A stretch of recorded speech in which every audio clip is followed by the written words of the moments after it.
This is the sun. That's about the most I'm going to get out of it today. All the smoke is coming in from this side. You can't see much. Well, it's actually a very clear day here in Portland. And I came out here just to make a video and say, hey, the ash is a little bit overwhelming. We've got some major wildfires burning out here in Oregon side.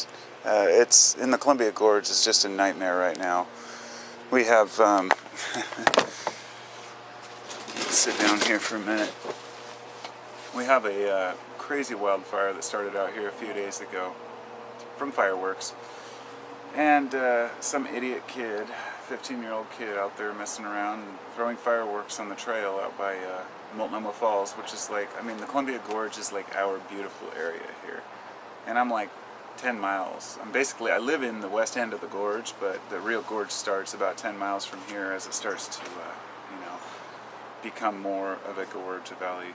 Beautiful place. I mean, it was always bound to burn up.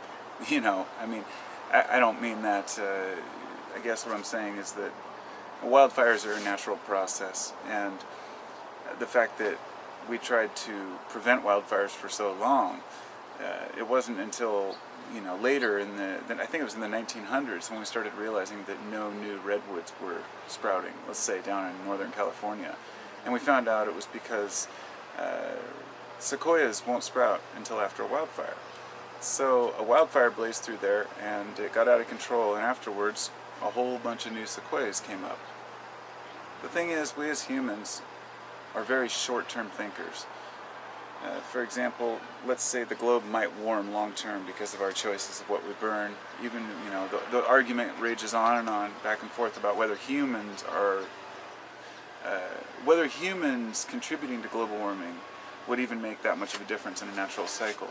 And at some point it just becomes irrelevant. It becomes, look at the facts that the Earth does warm and cool, but that are we doing more damage to ourselves, by ignoring it? Well, with the wildfires, it was similar. We thought that we were helping by not allowing wildfires to destroy habitats and woods, and we found out in the long run that wasn't true. That we were better off having at least prescribed burns, or allowing certain burns to take place. But this one is out of control, and the location where it's at it just jumped in size to like 10,000 acres.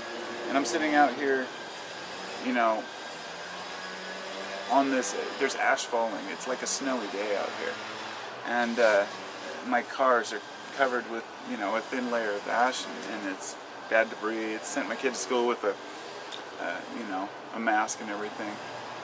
And I was just sitting here thinking, all this is caused by one careless idiot, and it's not about the person. It's not about whether he pays a price or anything like that, because it becomes irrelevant. If nobody's going to even remember the kid's name. It's not going to matter, because it could have been anyone or anything.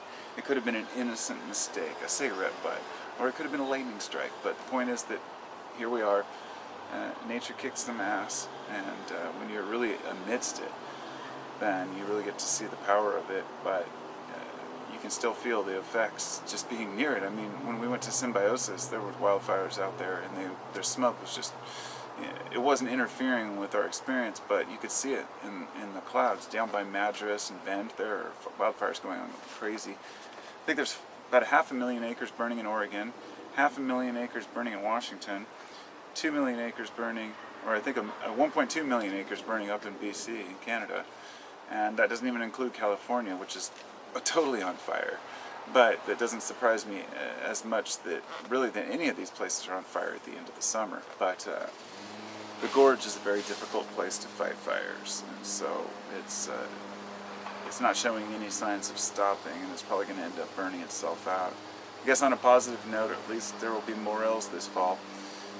I always have to find some sort of a positive aspect to it. Whatever. I'll show you what I'm talking about here. I mean, it's not super thick because we're pretty far away, but it's definitely a layer of ash. Other than that, it's been a very interesting week. I haven't really made any videos, and I thought I might just, you know, make a couple just kind of updating on what's going on, but I figure who the hell cares what's going on with me? I mean, it's one of those things. I talk about what's on my mind, not about myself as much. But I did get a new motorcycle. I actually had my van used to be here, an Astro van, and I bartered it for this Lance 150 and a little scooter. I thought it'd be kind of fun to ride around. My real intention was just to get the van out of the way and give myself some space back here. The new project what's up, kitty? The new project I'm working on here is my lapidary equipment.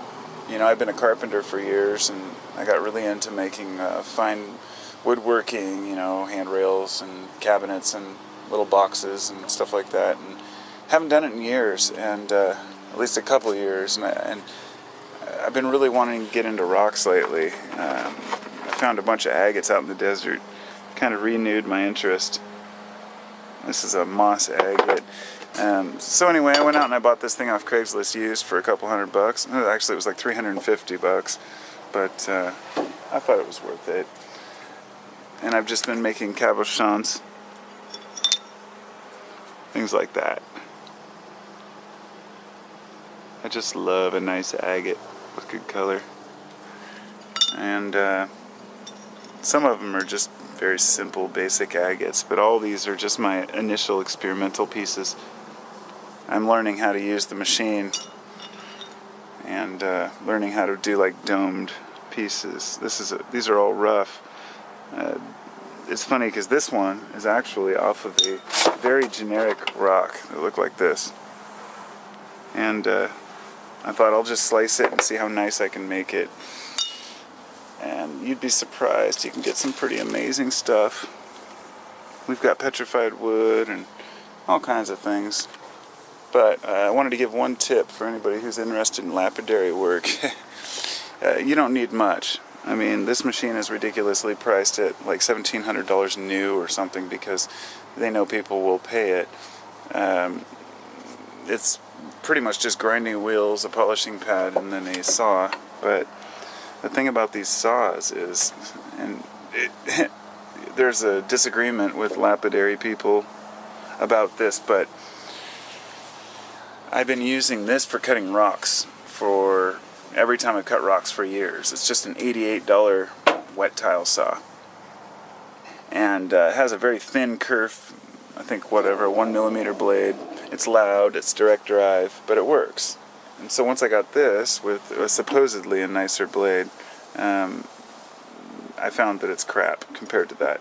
In other words, you can spend a lot more money to get a fancy machine, but really it's about how it works. And this thing cuts like butter. But it is nice to have a nice grinding wheel that's quiet, you know. A little switch. Yep. It's got little water adjustments for each wheel. It's pretty nice. So, yeah, I just thought I'd update everyone on what's going on. The wildfires have kind of given me, given me pause on making videos. Like, it's just crap out here, and I'm not inspired, and I'd love to have a nice, beautiful, crisp, sunny evening, but, you know, it is what it is. There's people out there suffering much worse with the floods right now. I'm definitely not complaining, but that's just, there always is. That's what it is about being human.